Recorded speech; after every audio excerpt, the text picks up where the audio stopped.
3 weeks from today, the 2023 NFL season kicks off. So we're going to offer our picks for NFL MVP, Offensive Player of the Year, and Offensive Rookie of the Year today on the Locked On NFL Scouting Podcast. You are Locked On NFL Scouting with the Draft Dudes, your daily podcast for NFL and college football scouting. Part of the Locked On Podcast Network, your team every day. What's better than this? It's guys being dudes here on the Locked On NFL Scouting Podcast. We're the Draft Dudes. I'm Joe Marino from Locked On Bills. He's Kyle Crabbs from Locked On Dolphins.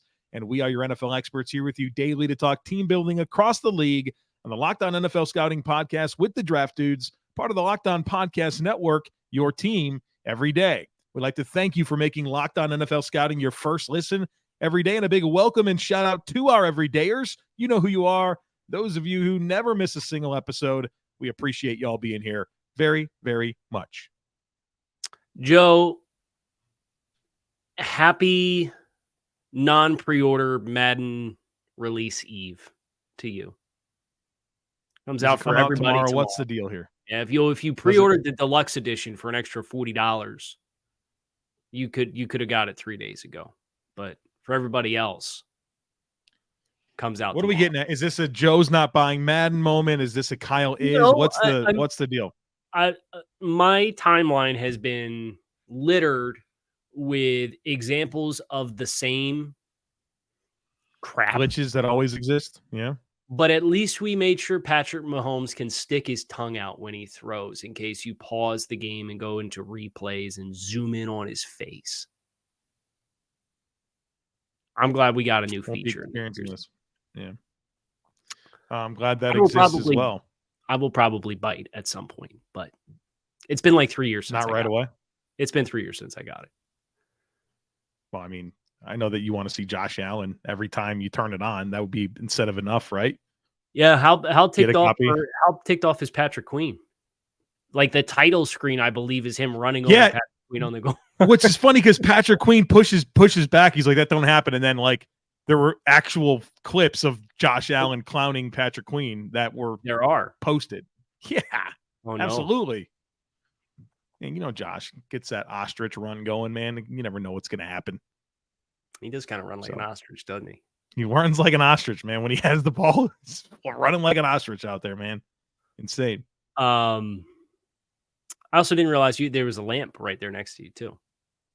This is your last day in this recording studio because you give you guys a peek behind the producer's curtain, right? If I look down in the like who's in the studio on like the producing page on StreamYard, I could see everything that your camera picks up. Mm-hmm. But when you join, I've been in before you each day this week, so what's actually put on what people are watching on YouTube is a much more narrow scope. So I've never bothered to look down at it. And now, like just today, there's just like a touch of it. So then I look down, I'm like, oh, he's got a whole lamp right there. Yeah. Does it work? True. It does, yeah. But if I turned it on, the backlighting would be weird to put a glare on the screen. It's already weird because I'm recording remotely, you know. Can you show me? Just real quick. Can you reach it? You want me to turn on the lamp? Is this what we're doing this? Yeah. Yes, you can reach it. Yes, I want you to turn on. I don't know. Maybe it wasn't too bad. I don't know. Dude, no, that's more like your LED lighting in your office. All right. I'm glad we did this. Talk about these awards. Can we talk about the awards? Yeah, sure. All right. We're giving you our picks for NFL MVP, Offensive Player of the Year, Offensive Rookie of the Year today. Tomorrow, we'll do the rest of them. And so Kyle and I both have a top 3 ballot that we're going to unveil for you. I don't know Kyle's picks. He doesn't know mine. And should be fun here to see where we settle. Okay. I have in the special projects Google Sheet that we have, our Draft Dudes content tab that also has like the bets that we took for each other for this year for all 32 teams. I'm going to put our ballots on here so we can keep track. So NFL MVP. Yep. We'll start there. Do you want to do first or third? Reveal your first or third. Third. Okay. Who do you have as your third place finisher in your personal ballot? Preseason predicted ballot for NFL MVP. Number 3, I have the current betting favorite and the reigning NFL MVP, Patrick Mahomes. And Patrick Mahomes could very easily be number 1. There's no question about it. I always think when you're the favorite, it makes it a little bit more difficult. And I think everyone expects for Patrick Mahomes to push for 5,000 yards passing and 40 passing touchdowns and a good number of rushing touchdowns as well, right? That's the expectation. And so I think that makes it hard for Patrick Mahomes because everybody expects so much for him. The Chiefs are going to go win at least 12 games this year. But he's always going to be in that conversation. And if nobody else really elevates, then he's going to win it, right? I think that's kind of the norms of the NFL in this world today. Right. Did you see Andy Reid's Coach of the Year odds? Are they not good? They are the worst in the NFL. FanDuel has no NFL head coach has worse odds to win Coach of the Year than Andy Reid. Right. You have to go 17-0. Yeah, right. Well, yeah. Right. For Reid to do it, he's got to go 17-0. It's a regular season award, so that's what would need to happen. All right. I have Trevor Lawrence in third place. Listen, if Trevor Lawrence is going to fulfill what both of us predicted with our bold predictions for Jacksonville, if he's going to do that and he's going to put up 4,500 yards and 35 touchdowns, and Jacksonville's probably going to win a whole lot of football games and probably be a 10, 11, potentially 12-win football team in an AFC South that has a number of other rebuilding or retooling play or teams within it.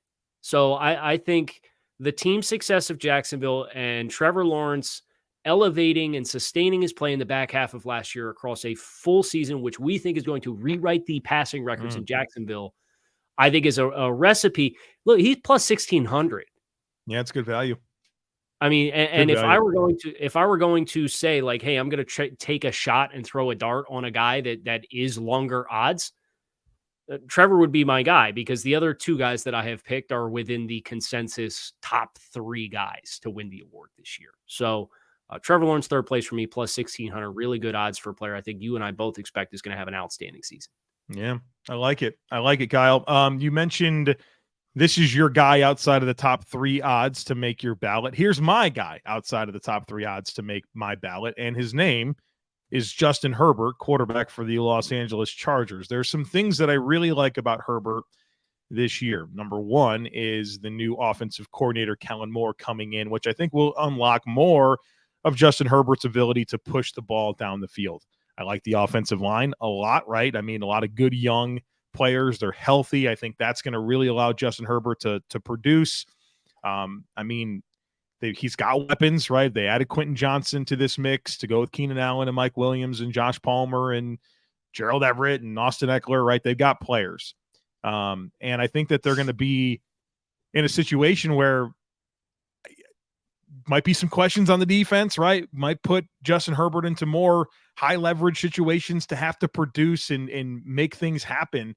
We know that Brandon Staley's certainly going to trust him to make plays in critical situations. I think it all comes together for Justin Herbert to be number 2 in the voting odds. I have Patrick Mahomes at 2. So we've kind of already exhausted when you are kind of the front horse and the leader in the clubhouse and the reigning NFL MVP. It's really hard to do that twice in a row, right? And Pat's going to do what Pat does, but I just think that battling the priors and the high expectations for Patrick. So I put him at 2. Now, as far as Justin, I like it. I agree with everything you said. I think the thing that has to change for that to happen for Justin, I think, is some of the late game stuff, right? He's been put in a lot of positions late in games to have to win games, and he's done it. But there have also been more than a handful of times where, his fault or not, there's been a turnover late in a game. So I think for him to be in the top 3 in the MVP, like, you have to completely buck that trend this year.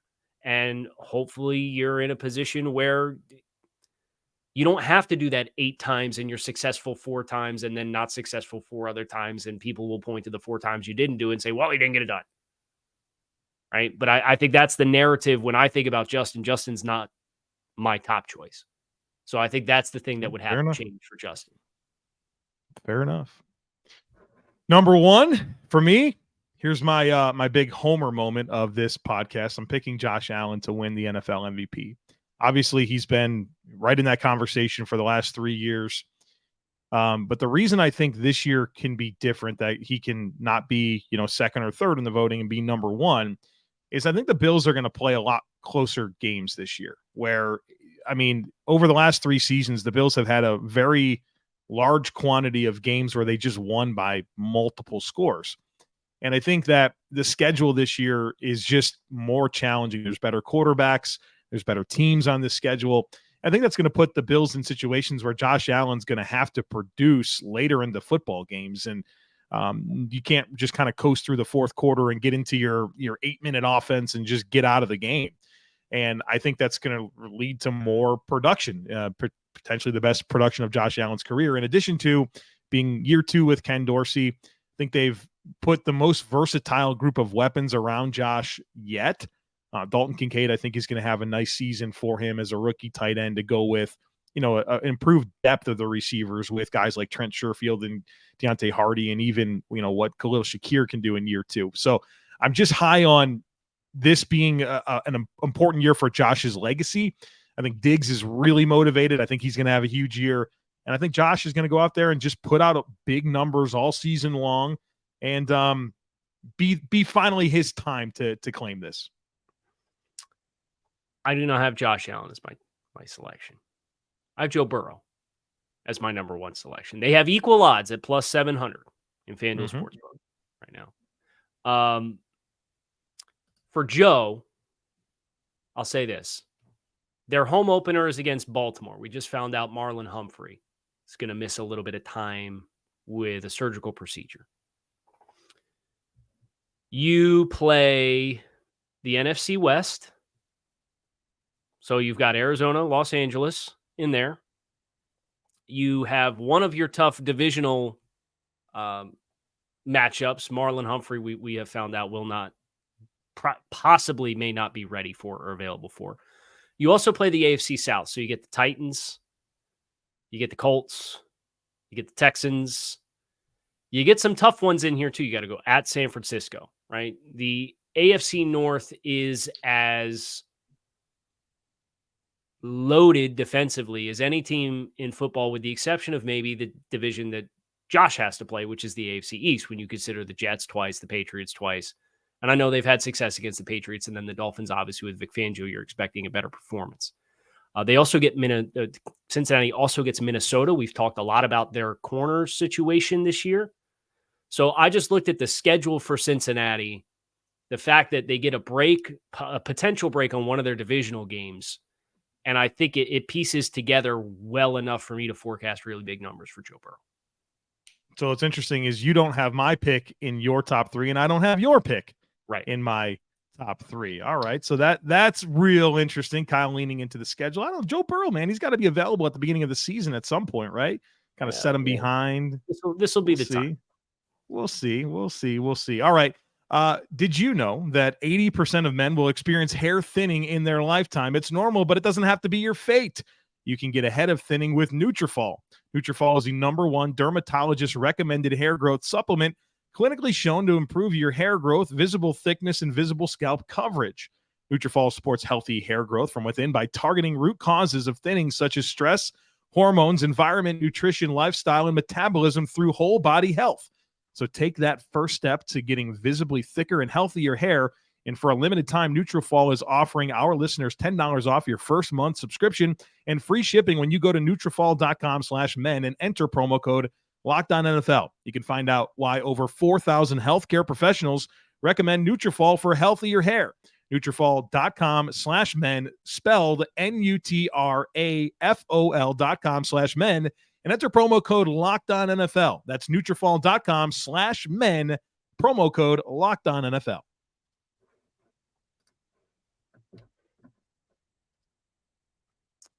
I have, as we get ready to shift to NFL Offensive Player of the Year, I have to disclose something to you. Wow, okay. My odds-on betting favorite is not the odds-on betting favorite is not in my top 3 in this position. What's the name of that player? Because I don't have any idea who it is. Cincinnati Bengals wide receiver Jahmyr Chase. Oh, not on mine either. Wow, your NFL MVP doesn't have his receiver in this as the favorite. I could tell I hurt your feelings. No, you didn't. I'm just pushing into it. Just pushing into it. Okay, leaning into it. Okay, that's yeah. fun. That's fun. So offensive player of the year, I do have a player that I have gone out on the limb for with my bold predictions. I'm going to double down. Do I have Garrett Wilson third place on my ballot, plus 2,500? My bold prediction was 1,500 passing yards for him. And as you continue to look at the Jets' offensive line, you look at the other receivers that they have, with all due respect to Allen Lazard and Mecole Hardman, I think you're going to need a high-volume guy. I think Garrett Wilson's going to be it. I think he's going to put up monster numbers. He's in New York. The expectations with the team, I think there's going to be enough of a storyline for him to get on the podium. All right. I don't have Garrett Wilson. I didn't figure you would. I tried to do some spicy stuff with the third place. Yeah. So here's the deal with Offensive Player of the Year. It's what I like about this year, this award, is it's become like this best offensive player that wasn't a quarterback, right? So the NFL MVP is a quarterback award, and now this is for wide receivers and running backs, because 4 of the last 5 years and 5 of the last 6, we've received a wide receiver / running back in this, ultimately winning it. And number 3 for me, I have Cooper Kupp, Los Angeles Rams wide receiver. The guy won it 2 years ago, and he was on pace to have every bit of as good of a season as he did last year through 9 games, but then he, obviously got hurt. I think the Rams are going to be behind a ton. Their defense is just personnel-wise chasing bottom NFL of the league. MVP Joe Burrow when they play.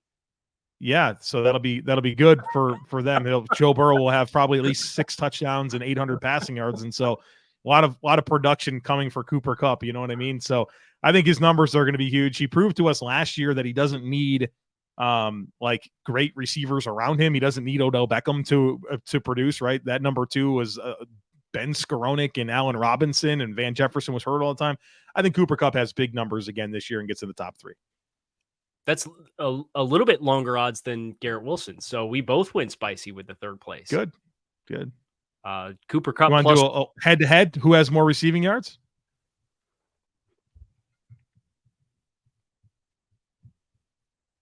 Let me think about it. Okay. Let me think about it. Cooper Kupp plus 3,000, Garrett Wilson plus 2,500 on the FanDuel Sportsbook for NFL Offensive Player of the Year. Second place for me, Justin Jefferson, wide receiver, Minnesota Vikings. One of these guys that is on the hunt for 2,000 yards. We might get one. I don't know where Minnesota, and I don't think their running game is going to be particularly effective this year unless they get somebody in the house that's not currently under contract. Is Jordan Addison a good thing because he's an upgrade? And does that keep Justin Jefferson more free? Do teams, is Jordan Addison a bad thing because he ends up getting the volume because teams continue to commit to Justin Jefferson? I know he's going to put up great numbers. I don't know if he's going to get 2,000, and I know he won the award last year. So second place for me. Yeah, I got Justin Jefferson at number 2 as well. I mean, let's go. He's going to have huge. What's that? Yeah, he's going to have huge numbers. I mean, he's sensational. I think it's hard to win it 2 years in a row. So I didn't pick him to go number 1. Which means in first place, I'm afraid we're going to have the same player. Is your player playing the NFC? Yeah. Does he play in the NFC West? Yeah. Does he play running back? Yeah. Does he play for San Francisco 49ers? Yeah. Yeah, we have the same player. It's Christian McCaffrey. You picked him to go 1,000 and 1,000, didn't you? In the right, I picked him to go 1,000. So 2,000, and you picked 2,000 yards from scrimmage was your bold prediction for Christian McCaffrey. Yeah, so, we're expecting a lot here, dude. If you're doing that, you're winning this damn award, right? Like it's just the way it is. Right. Okay, well that's a little anticlimactic, but it's fun. What's his FanDuel odds? Is it 1,400 if I'm not mistaken? 1,400 plus 1,400. It's pretty good value. Put a few bucks on that, It's tied for second with Justin Jefferson. Jahmyr Chase is first at plus 1,100. And then you have Nick Chubb plus 1,800, Tyreek Hill plus 2,000. And then you get into this like slew of quarterbacks. I feel like they're stealing from us. Lamar Jackson, absolutely. Patrick Mahomes, Justin Fields. These are all in the top 10. Yeah. Christian, man, like just it's the perfect situation for him. It's perfect. It's just a question of if he stays healthy all year. Correct. 100% the question. But if he does, the numbers will be there. I mean, you also consider the quarterback situation and Brock Purdy coming back from the elbow injury and a young quarterback, no matter what, unless it's Sam Darnold, but you're going to lean into that.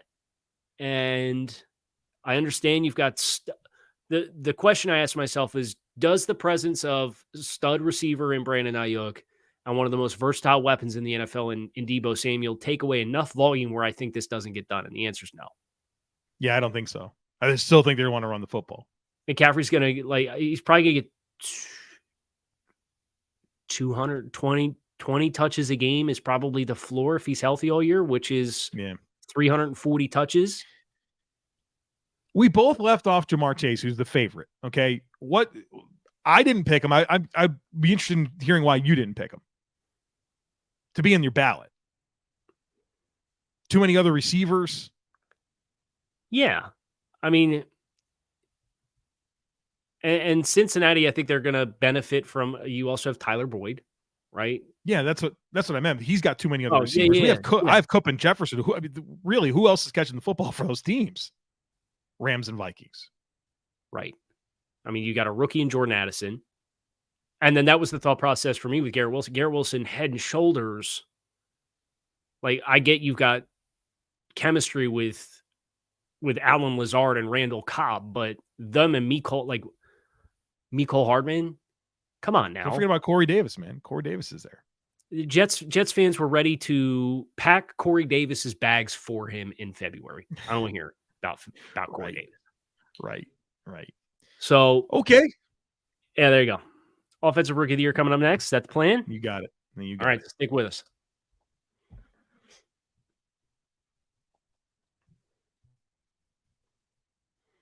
I think that's probably my favorite segue. We're doing this next. Be right back. But stick with us. Stick with us. Yeah. And then thank you for if you're listening and you don't see the transitional slides, then you can still appreciate, like he's getting a drink of water. He's catching his breath. He's coming right back. It's kind of an all-encompassing, like, I can't think of any other segue that does that, where it fills in the blank for both the audio and video listeners. Wow. Okay. Offensive Rookie of the Year. Kyle, did you know that in the last 10 years, let me ask you this. How many quarterbacks do you think won this award? Boy.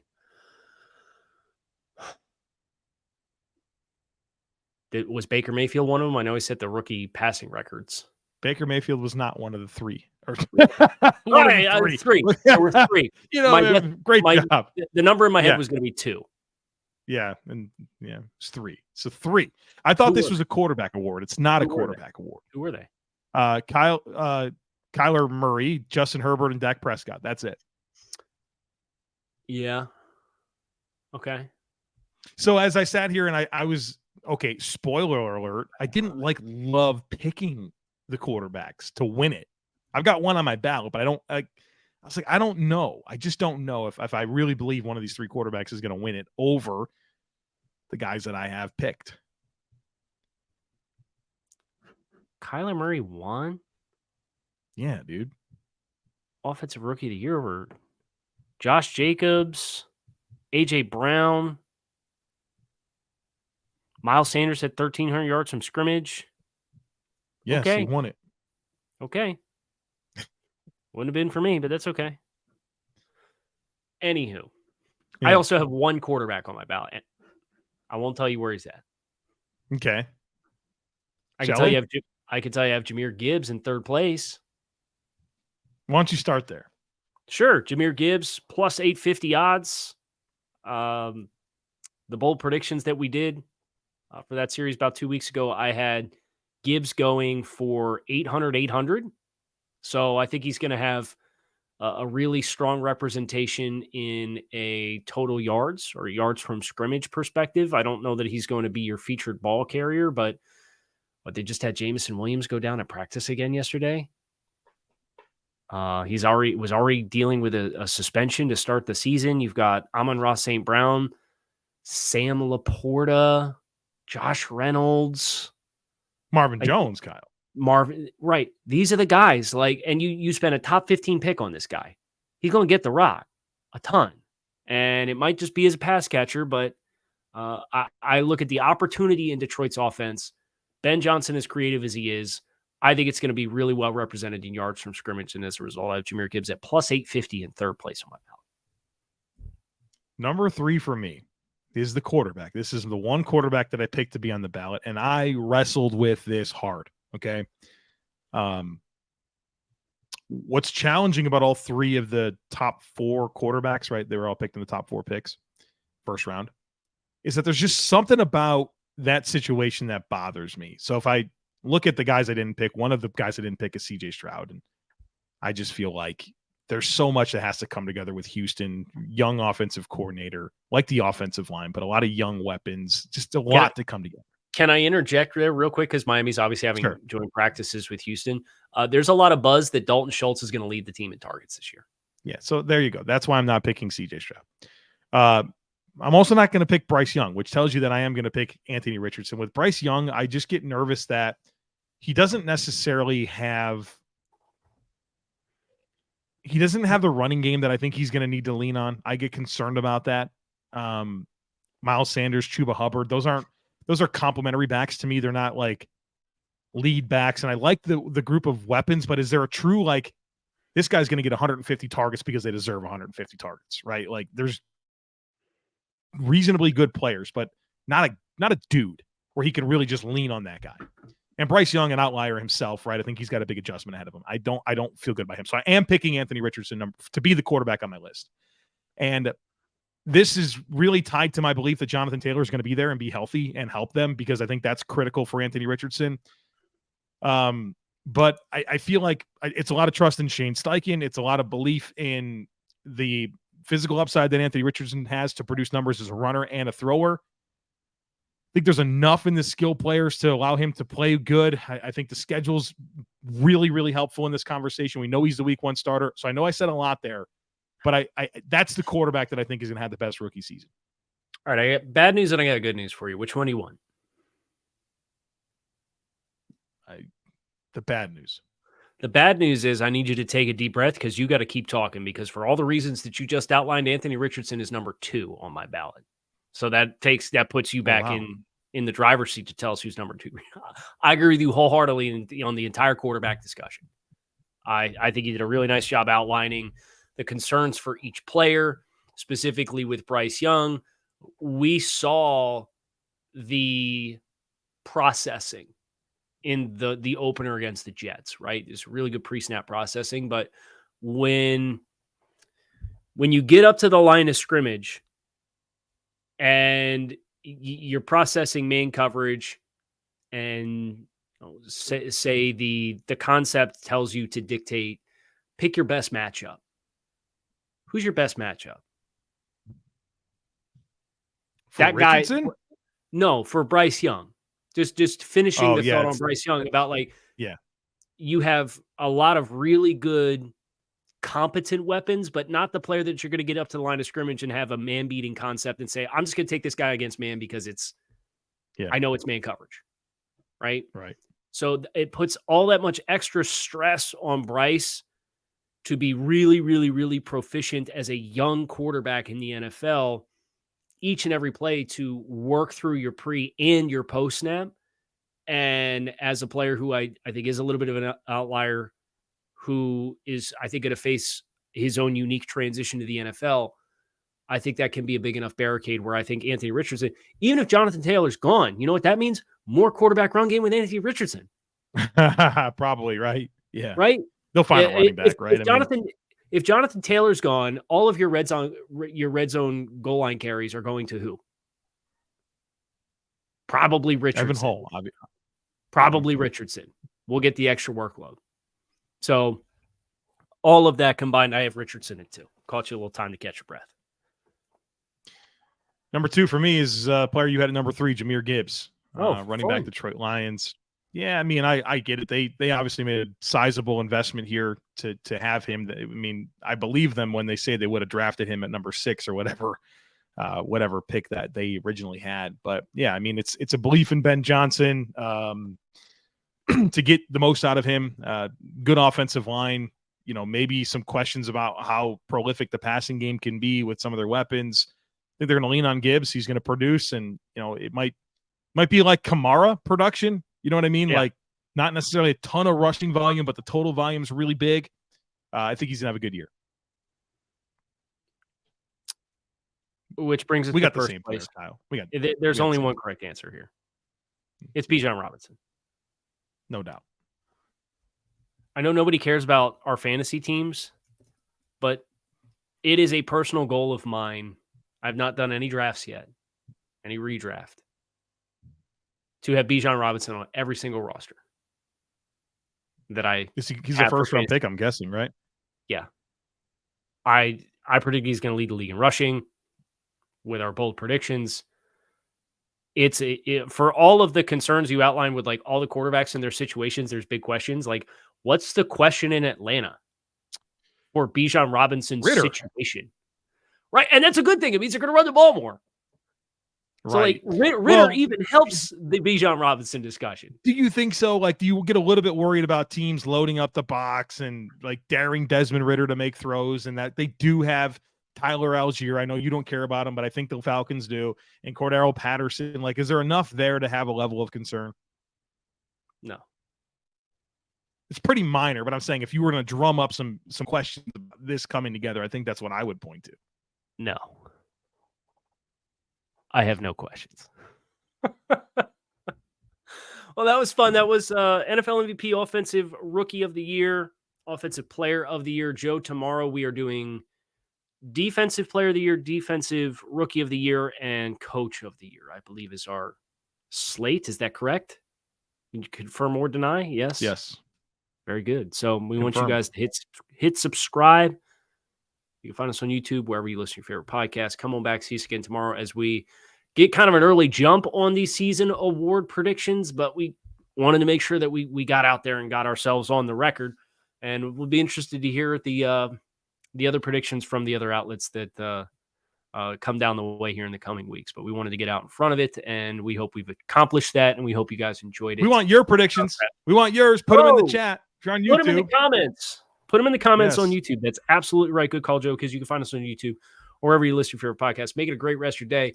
We're out of here. We'll talk to y'all again tomorrow.